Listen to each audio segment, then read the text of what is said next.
What's up, everyone? Today's wine text is the Molino Sant'antimo Brunello Di Montalcino Paulus 2014.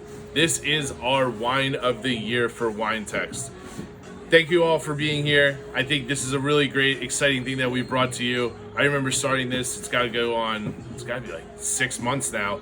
We've been doing wine text, and it has been nothing but the most exciting thing that we've done here at the Wine Library. And we're super pumped to bring you this week our wine text of the year. So Molino Di Sant'antimo, we've actually talked about in the past. We did their Cabernet, I think a couple days ago. But this is their Brunello Di Montalcino at a ridiculous price. Brunello, as you might know from the past, is 100% Sangiovese, made in Montalcino, the best place in the world for Sangiovese. And these guys are one of the best producers within that region. 2014 was actually a pretty good year. I think it kind of gets hidden by the 2012s and 2013s that actually happened more recently. But this vintage is super approachable. I think while you're waiting for the 12s and 13s to settle in, this is the kind of wine that you can open up in a year or two and really be excited to drink a very high quality of wine for the price point. I'm really excited to taste this wine. I haven't really dove into it yet, but everyone I talked to absolutely loved it. So Sangiovese, automatically, I know it's one of the highest acid grapes, especially for red wine, and it's actually one of the most, especially in Brunello, one of the most age-worthy wines as well. I'm expecting a lot of red fruit, a lot of earth, a lot of leather, but the structure itself is probably pretty tannic and pretty acidic, which means this wine can last, years and years to come.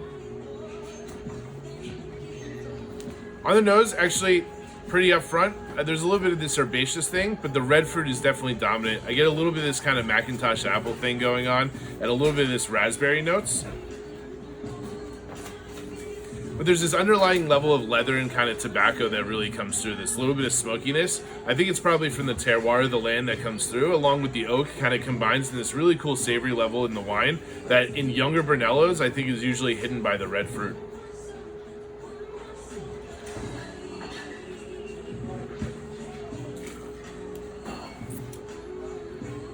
This is like super classic Brunello.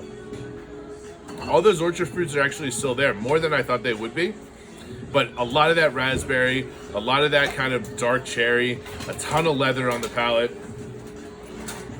And really, kind of that kind of cracked cigar thing going on, which I know Gary used to talk about all the time. It's actually pretty prominent here. Dark savory notes for sure.